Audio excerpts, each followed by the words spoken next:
Person one loves person two. Guess what?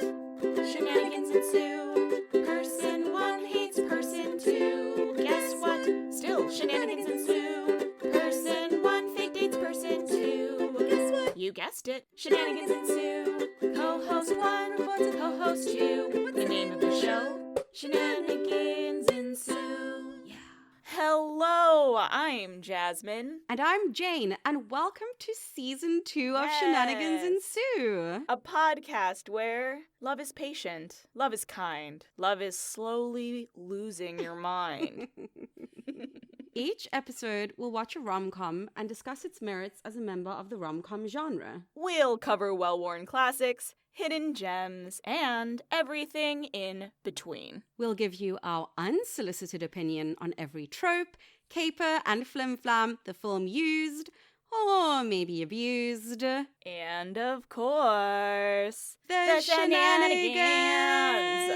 Whoop, whoop, whoop, We whoop. are back at it. Yes, we are. We are back on our bullshit. Wah, wah, wah. That's an air horn.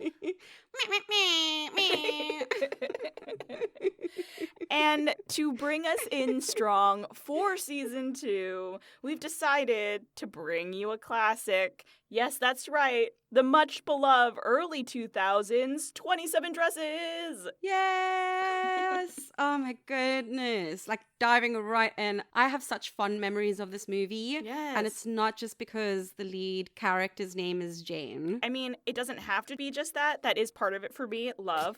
Okay. And also, this is peak Heigl. This is the height of Heigl. Yes. The height of Heigl. I love her alliteration. I know. I love that for her. Love it. It's also peak James Marsden. Yeah, honestly. Which is fantastic. So good. And then, like, who's going to be mad at the fact that we get more Judy freaking Greer? Yes, this was completely unplanned, but we opened season 1 with Judy Greer being the best friend. Oh, yeah. And now season 2, she's the best friend too. So it's just great. Love that. Giving the queen what she deserves. I guess that means that forever and for always, the first episode is going to have to be a movie with Judy in it. I guess so. Maybe, maybe not. Oh, we well, should try. Too bad. So sad. Oh, no. What a terrible precedent to be setting. How will I ever go on?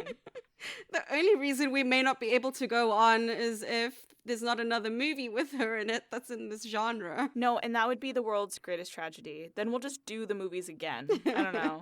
I revisit. I also have really fond memories of this movie. I have not actually watched it probably since close to when it came out, to be honest. So, I don't know, what is that, like? More than a decade? 15 years? Something like that, yeah. Yeah. Yeah. So, I'm honestly so happy that a lot of it holds up. Yeah. It's still very fun. I can't wait to get into this. Me too. And before we go too deep, yes, I know, let's just do that plot synopsis. Let's do it. Okay.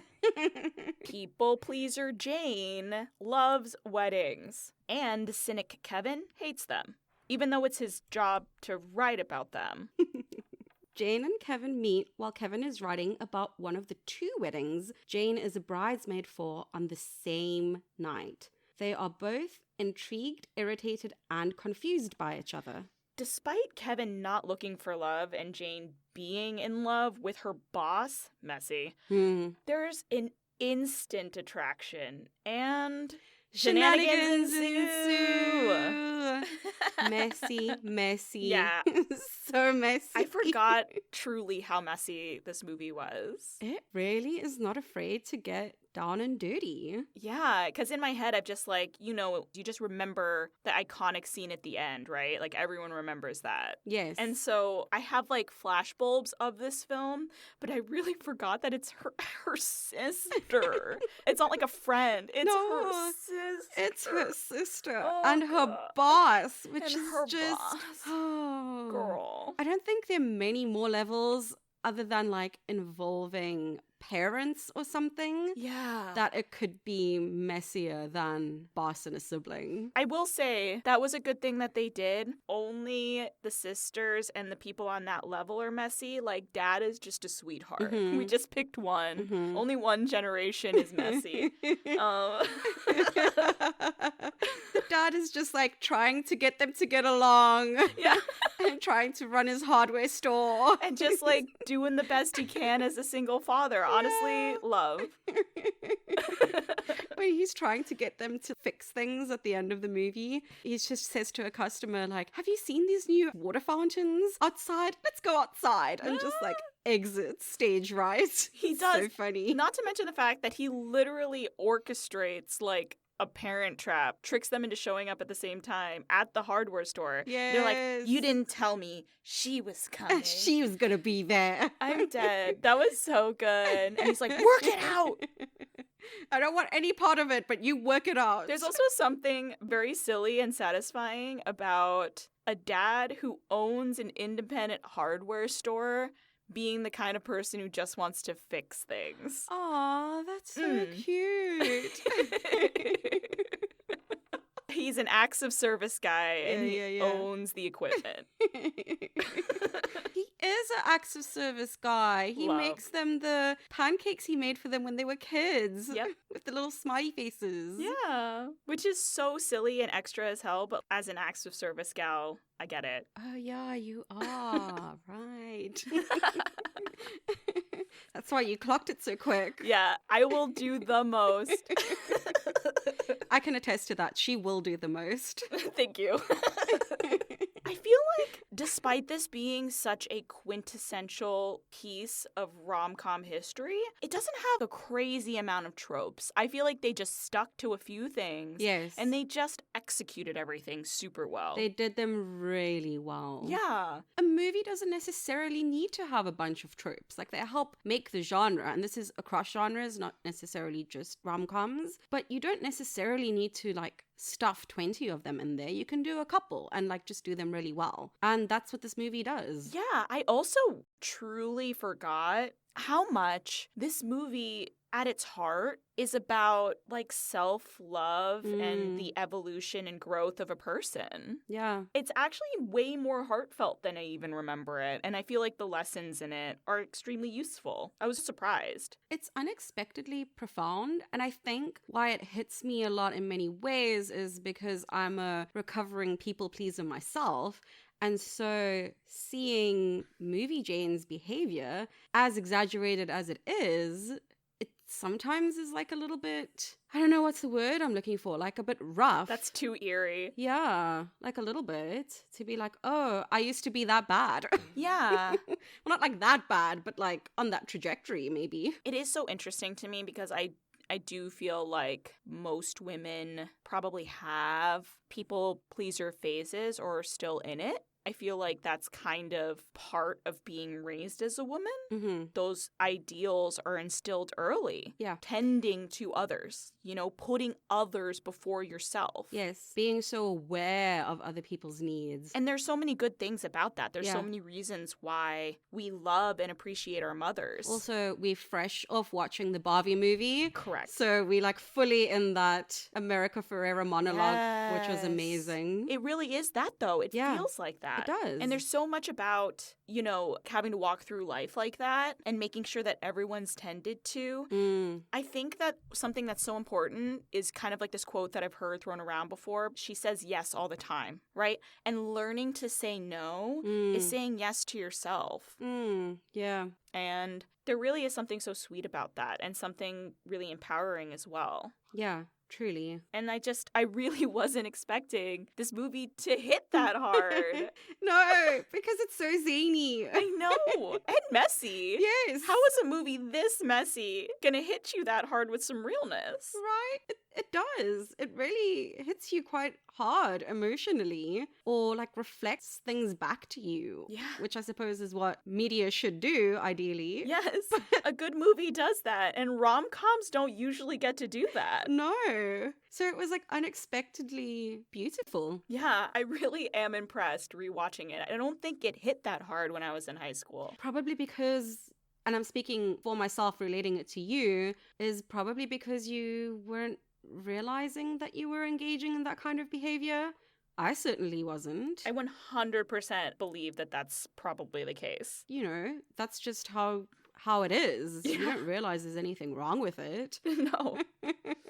Seriously, it's wild. Even when we started this film, right? Jane sent me a message like, 27, she must have so many friends. And something that hit me that didn't hit me the first time watching was that's not friendship. Like, they do a ton of montages, and one of the montages is her tending to her friends getting married on the double wedding day. And the hoops she jumps through. It's excessive. And the things that they say to her when they're in the bathroom drunk and peeing, and she's holding their dresses up for them, and the speech, all of that stuff screamed to me, these are people that like having you around because you don't say no. And then to have that become a plot device that I didn't remember was just wild. Yeah, it's worse than a free wedding planner, what she ultimately does for these people. Like, it opens on her trying on a wedding dress, but it's not hers, it's for this other person she's being a bridesmaid for. Yeah, for day of alterations. Yeah, and folks, if Jasmine says it's excessive, then you know it's excessive, because as we've covered, Jas does the most. I really do the most. And this is me being a person who will go out of my way for everyone I care about, like so far out of my way. And I would have done half of the things she did. It's a lot. That's still well beyond what most people would have done. And again, going back to this movie being a little bit more profound than expected, I think most women in particular would have done a lot of these things. Yeah. And the fact that it's shown to be excessive is what's kind of mirroring back to you to be like, yes, this is a lot. Even a quarter of this is a lot. I mean, I still do this to this day. And I think even just actors in general were like expected to do the most as well, right? Yeah. It's just wild. The asks are so big and the no's are so few. And I just, unlearning stuff. Oh, fun. I know. Not terrifying at all. And this is so funny because it really is such a funny movie and it sounds way too serious. Like, if someone were to just listen to the first little bit of this, they'd be like, I can't watch this. It's a drama. Like, I can't handle an existential crisis. Yes, this movie's super fun. But, like, I really do appreciate packaging existential crises into a comedy a la Barbie and 27 Dresses, right? Like, this is good content. So, to try and move the conversation away before we give each other another existential crisis, shall we hit those tropes? Sounds good. We swear it's really funny. You won't shed a tear when she starts to say no. That's not going to happen. Of course not. To start these tropes off strong, we have a quote from Movie Kevin himself saying, "Creepy little love triangle." We have unrequited love. We've got the bestest of best friends. And they really are. Judy Greer, of course. Judy Greer acting as the curmudgeonly yang to the yes woman's yin. I absolutely love this friend dynamic. I don't know how they became best friends, but I'm here for it. Well, Jane can't say no. And Casey was probably just like, you need some help. I like you, but you need someone to look out for you. I appreciate that. Yeah, they definitely had a fun dynamic. We've got mistaken identity. We've got this meet cute. An even better re-meet cute. Yes! And it's so good. It really is a better re-meet. It's adorable. And it's made better because of the mistaken identity that precedes it. Yes. Well done. Well done, movie.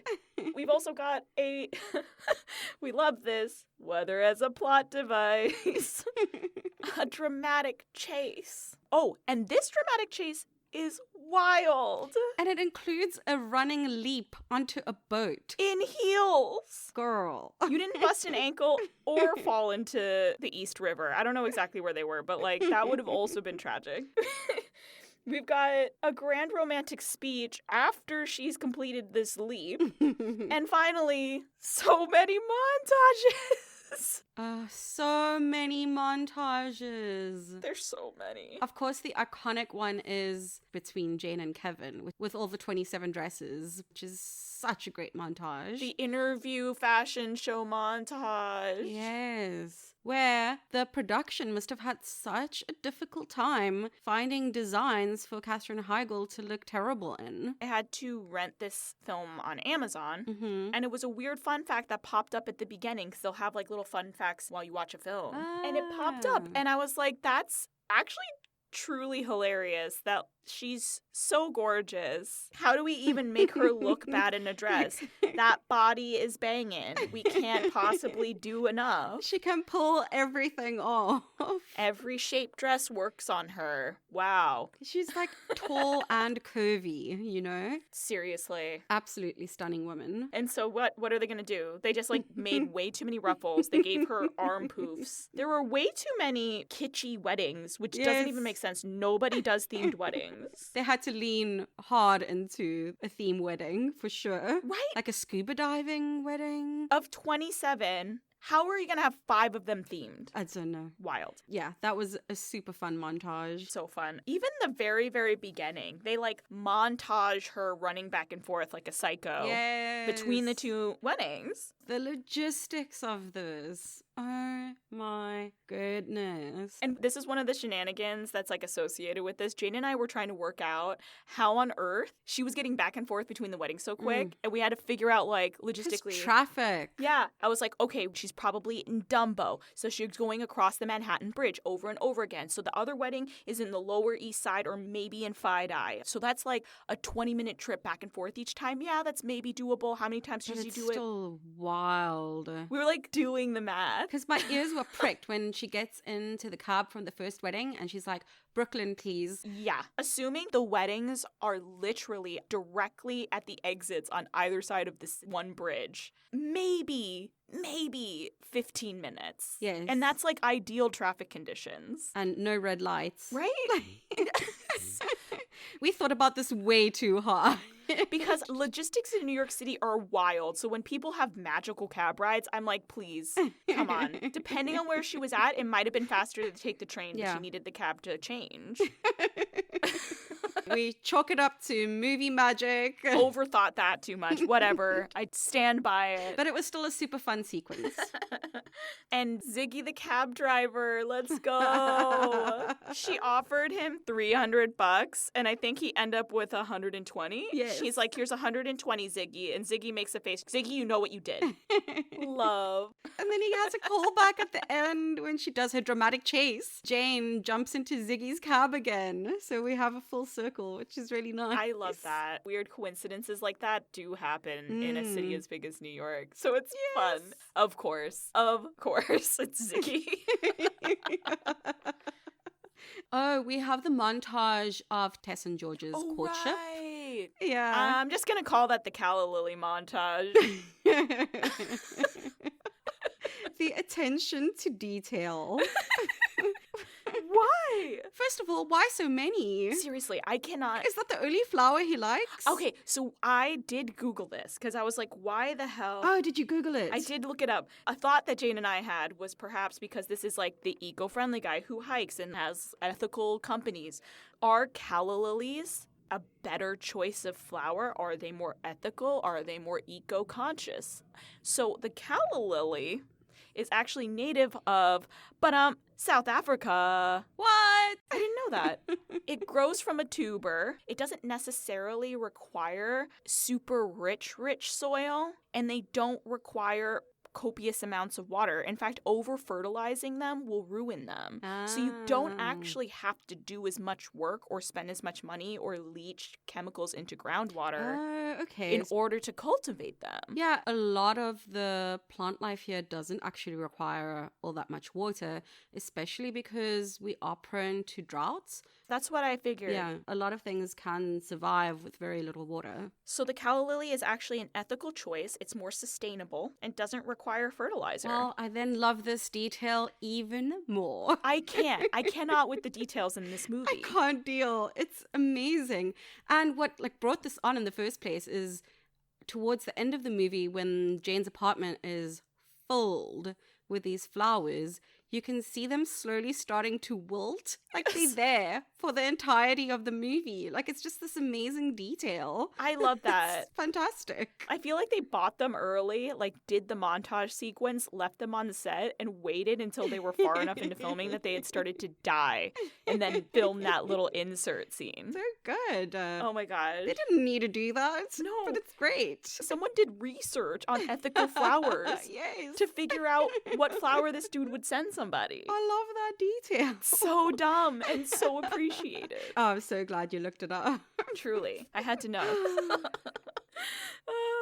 I feel like they really did capture, too, in the calla lily montage, the progression of the relationship and how much it's affecting Jane without having to spend much time on it, which is really what the montage is for. Yeah, we can see how she is clearly very upset about it, but we don't need to see that slowly unfold. So, as you say, that's what the montage is for. Mm-hmm.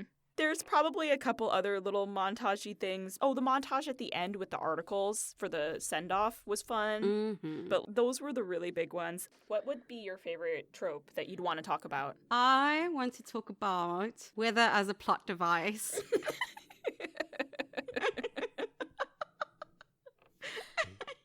As mentioned, it's so cheesy. It's so dumb. But I love it. It's so funny. And You know it's coming. yes. So Kevin has finagled himself into like going with Jane upstate. We just like cut straight to them driving and they're in the rain. And we know something bad's going to happen. Jane loses control of the car and they end up in a bank and they're stuck. And it's dark and there's no service. Yeah, stuck in the mud, literally. Yeah. And they leave the car, get soaked, walking to a bar where the payphone is broken. Then Kevin is just like, well, give me a double whiskey. And he's like, we stuck. The tow truck's not coming. We're just going to drink. Jane grumbles a little bit and eventually joins him. Yes. Which then leads to one of my most favorite scenes ever, which is Bennie and the drug. it's so good. Them singing the wrong lyrics is delicious. Phenomenal. And then them jumping on the damn bar like this is Coyote Ugly and convincing all the other patrons to sing the song with them. Excellent. Such a good scene. They must have had so much fun shooting that. I know. There's something about it that was just joy. It was so beautiful. And it didn't feel like put together. And she's barefoot. Oh, yeah. That upset me. She's gone through it, though, and she's done with those heels. Oh, she was in heels. Okay, all is forgiven. She wore them walking in, I think. And so, like we've said about the other movie that opened up last season, you cannot walk on the street without your shoes on. So at least she went through the street. I was like, now you're in a bar. Okay.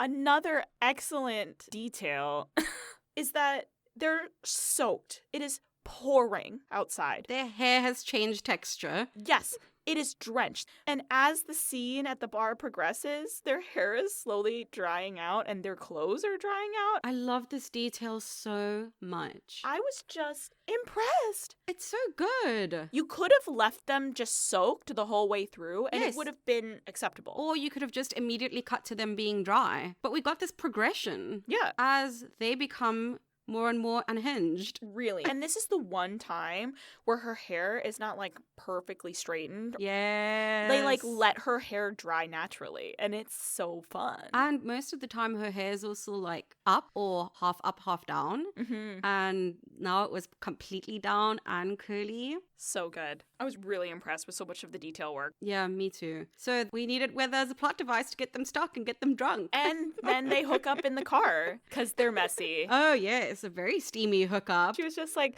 I don't do this. And he's like, I know. No, I really don't do this. He's like, yeah, I know you told me that 5 times last night. I'm that person who's like, okay, so you guys got wasted. And then you walked your ass back over to the car. In the mud. You slept in that car. Like, where's the bathroom? Yes. Are you okay? How is she peeing? You drank so much. They probably had to pee so many times. What? Where? So messy. I love it. Hilarious. Whatever, dude. Do what you gotta do.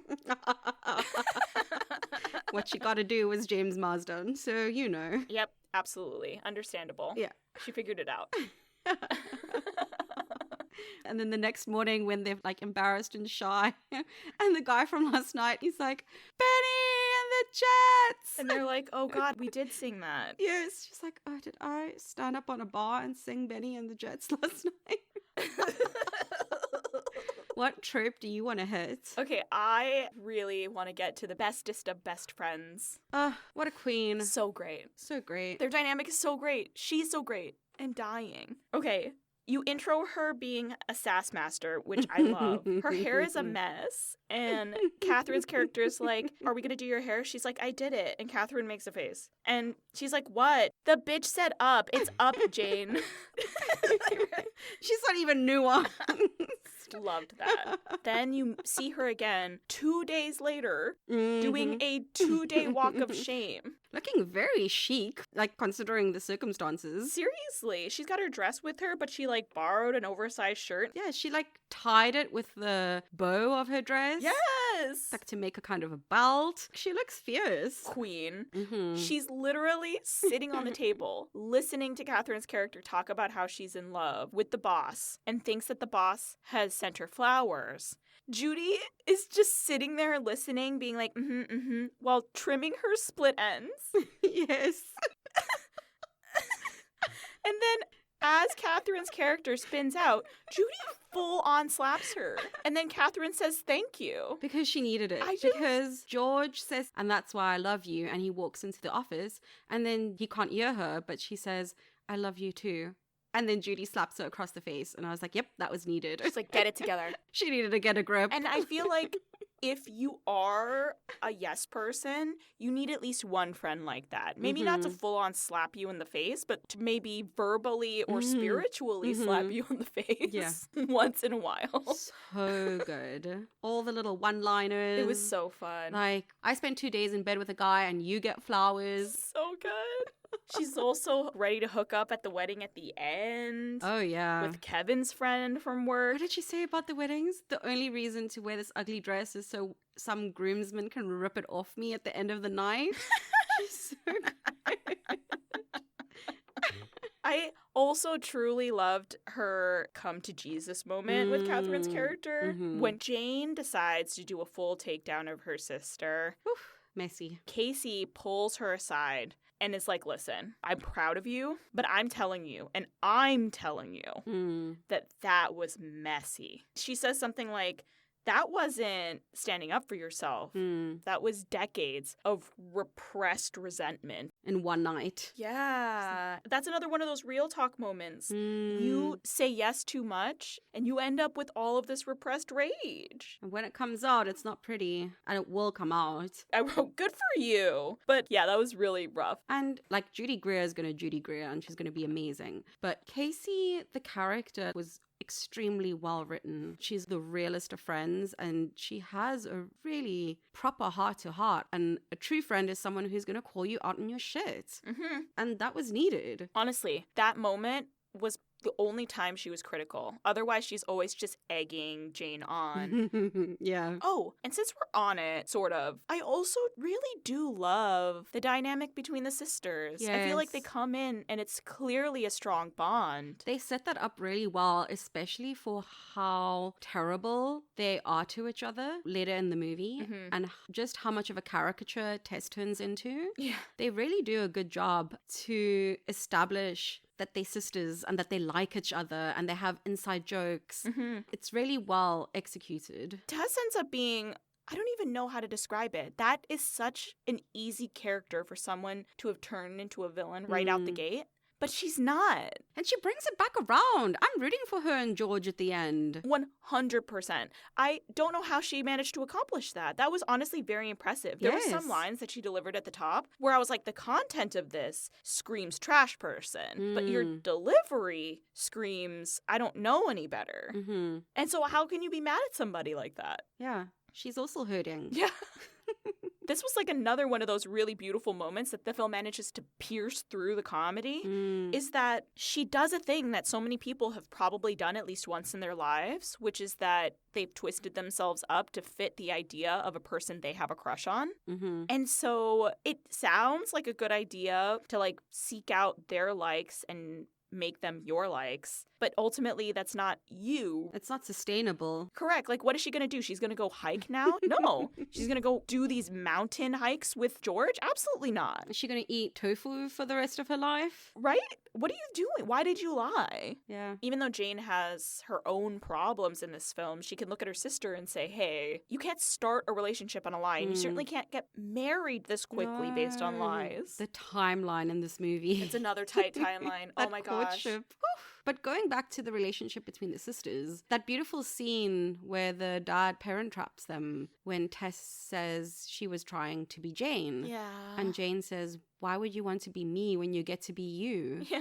Like, that's chills. I know. They both think the other one has it easier. Yeah. As much as this is a rom-com, the focus was on the sisters' relationship as well. I feel like you get to see in that moment the dynamics of years of trying to take care of each other given their age dynamics and power dynamics without having a mother around. Yeah. They're both overcompensating in different ways, right? It's such a beautiful moment. It's so interesting in family units how we fulfill particular roles. So Jane felt she had to step up and be a mom. But as they both grew up, the dynamic shifts and changes. But you're so stuck in this particular role that then it becomes very difficult to break out of it, especially if there's not been a conversation had about it, you know? Yeah, absolutely. We swear this movie is funny. It is. Honestly, I feel like we're spending so much time on this because we're doing rom-coms. Comedy's in the name. They have to be funny. But we don't get very, very funny movies that are also this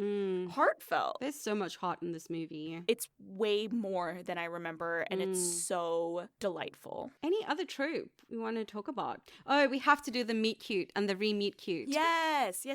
The meet cute is because she's running back and forth between the two weddings, and Kevin notices her, and then she gets shoved out of the way violently during the bouquet toss, and he goes to check on her and her concussion. He says something to the other women to, like, send them off because he doesn't want to talk to them anymore. I just wanted to get rid of Tweedledee and Tweedledrunk. He did say that, yes. I've watched this movie many times. I can quote quite a lot. It was so good. And then he helps her get into the cab to go home. It starts as, you know, she might have a concussion, making sure she gets home safely. But also because he's been keeping an eye on her. Yeah. In the cab, he brings up the you were in 2 weddings tonight. Right. And they start to antagonize each other. They are having these bobs back and forth. And Kevin is saying about how he doesn't like weddings. And Jane's saying she loves weddings. And she's saying, do you go around telling children that Father Christmas isn't real? And he's like, oh, so you're saying marriage is like Father Christmas? It's just a really fun. good back and forth establishing these characters' personalities. It's really well done and it's tight. It's super tight. So yes, that's the meet cute. And then the fun part about the re-meet cute is that then the mistaken identity is discovered. Yes. So delicious. So Kevin has this pen name, Malcolm Doyle, and he writes the wedding announcements. And Jane is, of course, obsessed with weddings. She's got clippings of, like, all of his articles. Yes. And so when Tess gets engaged and I think it's cake shopping, Kevin/Malcolm comes in because he's doing an article on Tess. It's so funny. And so Katherine Heigl's character is expecting to see Malcolm Doyle Yes. because that's who's writing the article about her sister. And then in walks Kevin and she loses her mind. Because at this point, he's already stolen the planner. Yes. And used it as, like, a bargaining device. And so it's really unclear as to whether or not maybe he's stalking her. And so this comes as a tremendous surprise. Yes. And then she asks him, do you really believe this stuff or are you just like writing a bunch of crap? And he's like, I don't really know what you're saying, but I think the second one. Yeah. And then Jane is like, I just feel like I learned my favorite love song was written about a sandwich. Oh my God. Oh, my heart. The crushing disappointment. It's not just like this guy isn't who I thought he was. It's like she knows what his stance is, but he writes these beautiful things. Like, it's what a terrible discovery. Yeah, so those are my favorite of the tropes. Yes, I think we've done a thorough job on the tropes and we can move on to the shenanigans. Yes, please, shenanigans. Shenanigans. Where to start? There's so many. I would love to just say that the whole shenanigan of the sisters falling in love and that montage of them falling in love, there's like also a little, I wrote down manic mini montage. Oh, where yes, that was excellent. it's not long, it's not very much, but it's just all these little pieces that are starting to grate at her before you get to see the falling in love bit. And then it culminates in George's proposal where he's left his wallet. Oh my goodness. So she goes to give it to that was him. so cringy. She walks in. Oh. The sign drops, "Will you marry me?" The band plays. And George is like, no. She's not the one. She's not the one. The choice of words, honestly. And then instead of just going back from whence she came, she stays. And then Tess comes in and he's like, that's the one. Go, go, go. Go. Get out. Go the other way. Stop going into the band. Leave. I'm dying.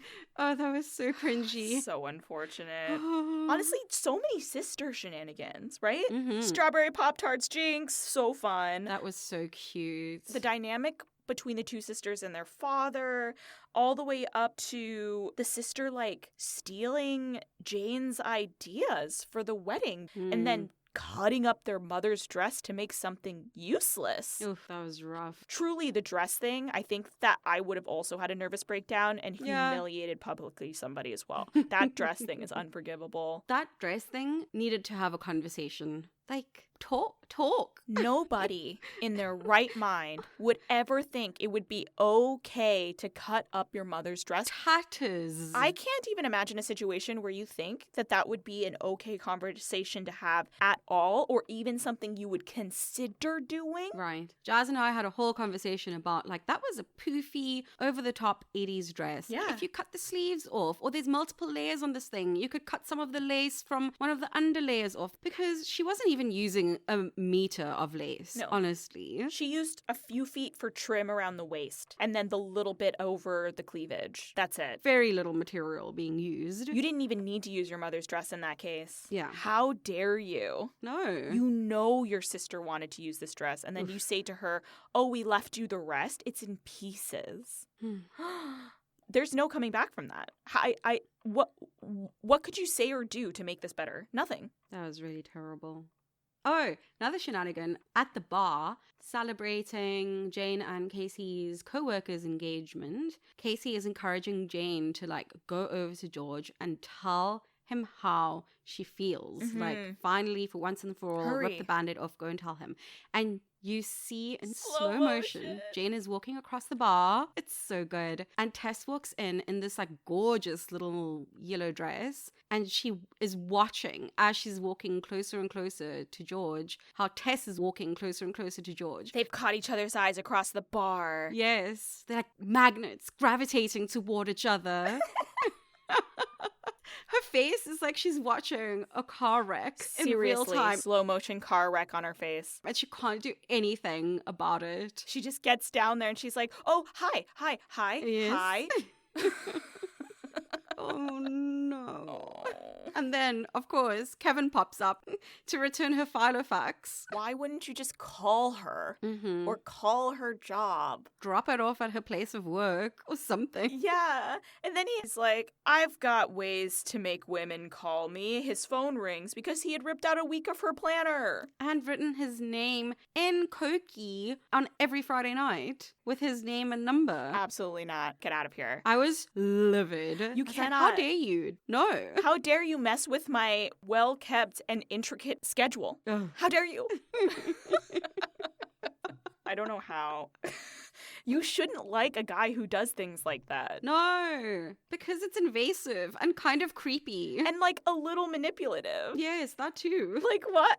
Why is this somehow okay? It's, like, cheeky? I don't know how he's done it. It's because of the smile. Yeah. It's because of the smile. There's something about the energy behind it, too. It's not done maliciously. Yes, he's trying to get her attention. Right? I feel like if she had said, no, Yeah. absolutely not, give it back to me immediately, I'm calling the cops, he would have been like, okay, I'm sorry, and he would have given back the page. And he would have left her alone. Yeah. But it's just... It's shenanigans.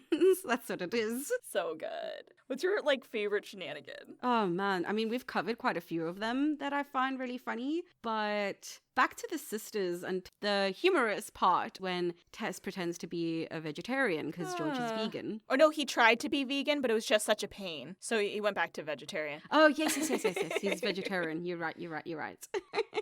So they are at George's, quote, little brother's baseball game. And then Jane calls Tess out on it. And she's like, what are you doing? You're not a vegetarian. Mm-hmm. And it leads to this very fun exchange between the sisters where Jane is like, you hate dogs and tofu and being outside. And Tess is like, no, I like yachts. I like flowers. I like, tanning. It's basically the same thing. And then after what has probably been about a year and a half since she broke up with George, Tess does see George at Jane's wedding, and they pretend like they're meeting for the first time, and you actually do root for them to make it work. That's like a very sweet little shenanigan. That was cute too. And Tess was super honest. She's like, I live in Brooklyn with a bunch of roommates. I've started my own company, but I don't really know what I'm doing. I eat a hamburger once a day. I'm like, girl. That's a lot of burgers. And it was really cute. And she somehow makes it so we're rooting for the two of them. Yeah, because at the end of the day, they really do have chemistry. They locked onto each other across that club. Yeah, and it makes you wonder what would have happened if Tess had just been honest from the jump. Yeah, he doesn't strike me as a person who needed all of those things. George never specified that he couldn't be with someone who ate meat or someone who's super outdoorsy or that is super career driven or whatever. Like, he didn't have any of those specifications. Right. Tess thought that he would want that. Right. Such a rookie mistake. People do that when they're dating and they wonder why they're single. Girl. Just be you. How can you commit yourself to somebody who doesn't even know who you are? Yeah. Ay.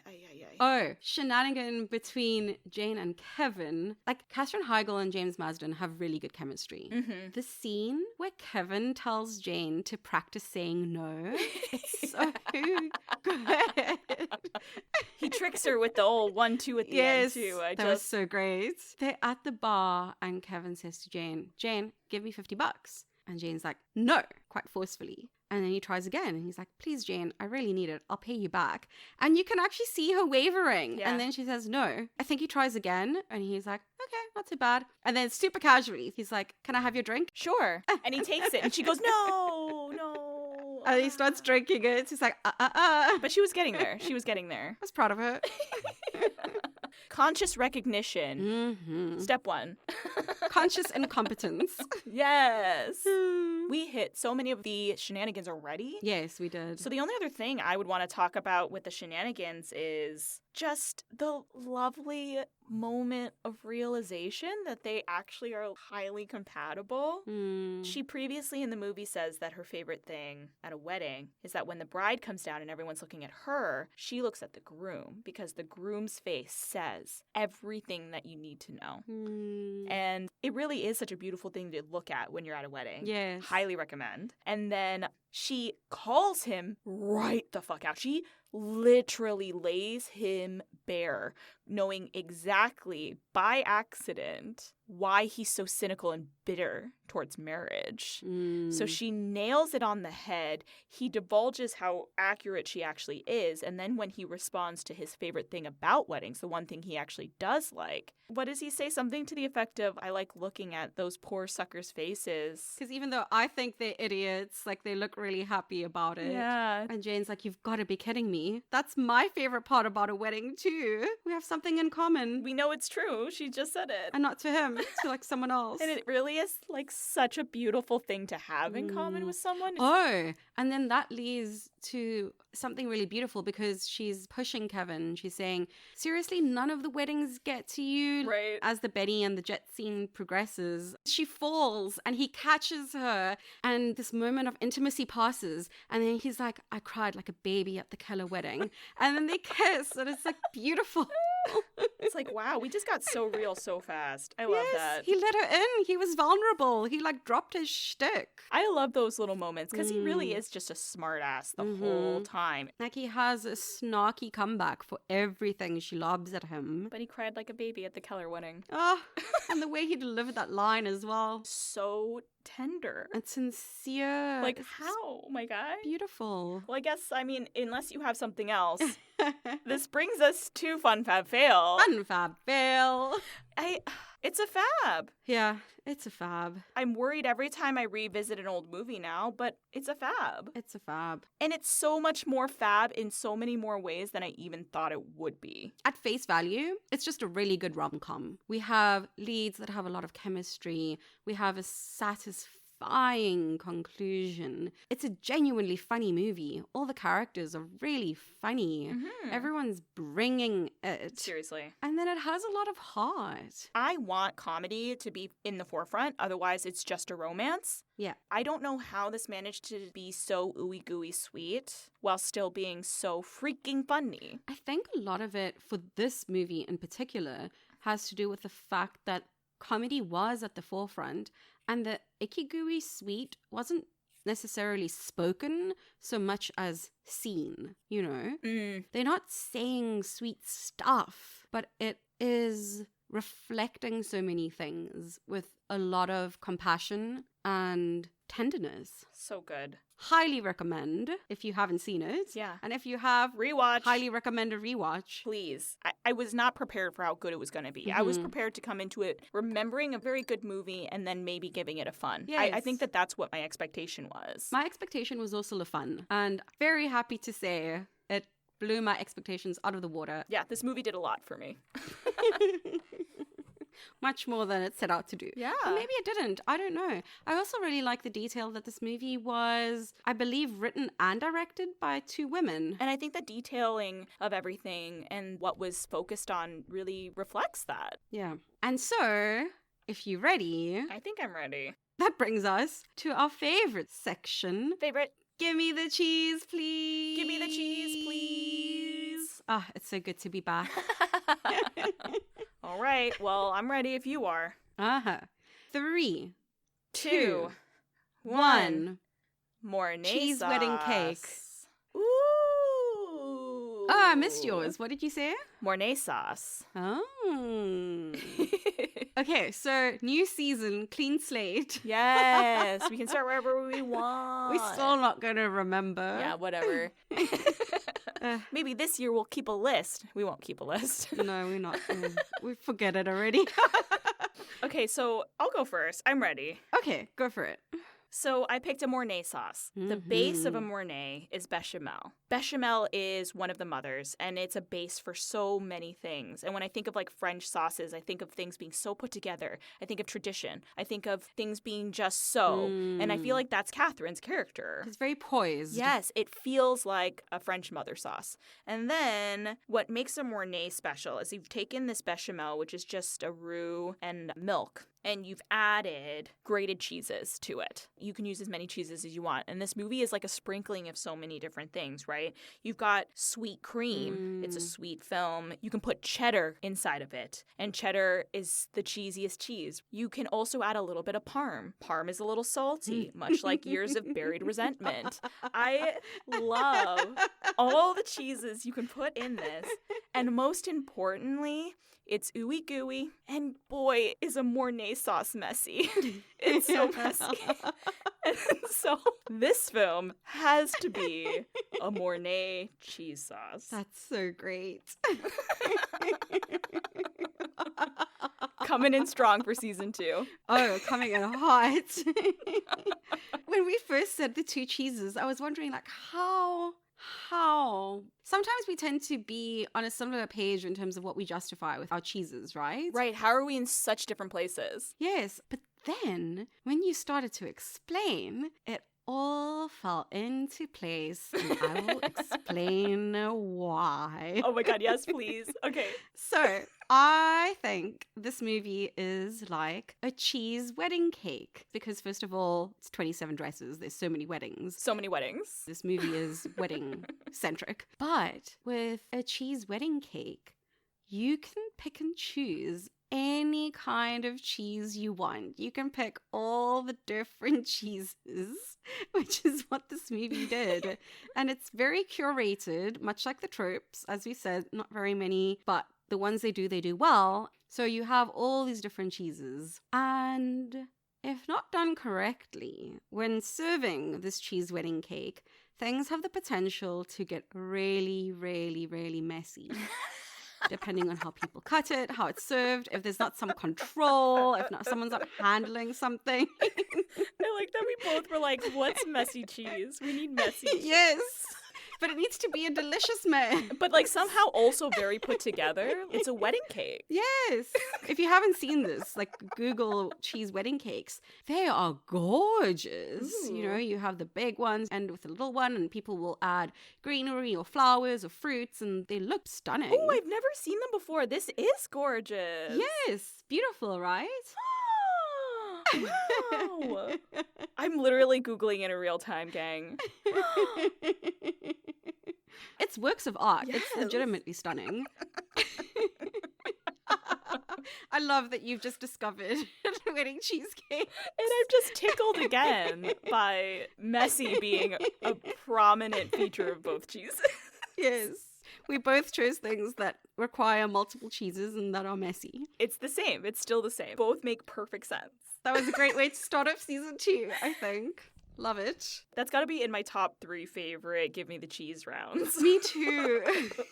I love that. Well, there you have it, everybody. That was our episode of 27 Dresses. Let us know your thoughts on the movie, any shenanigans we may have missed, or what messy cheese you think it is. It's got to be messy, gang. Watch the film again if you don't remember.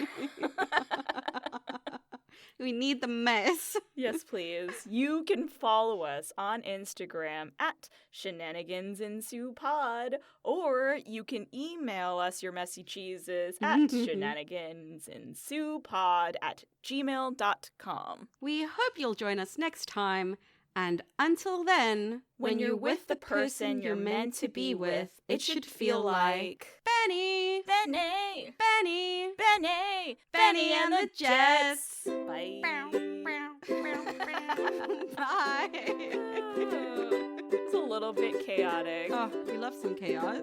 And the lines that they got wrong, like what was it? Electric boobs. Oh my god. And all the shoes. And the magazine. Bennie and the Jets.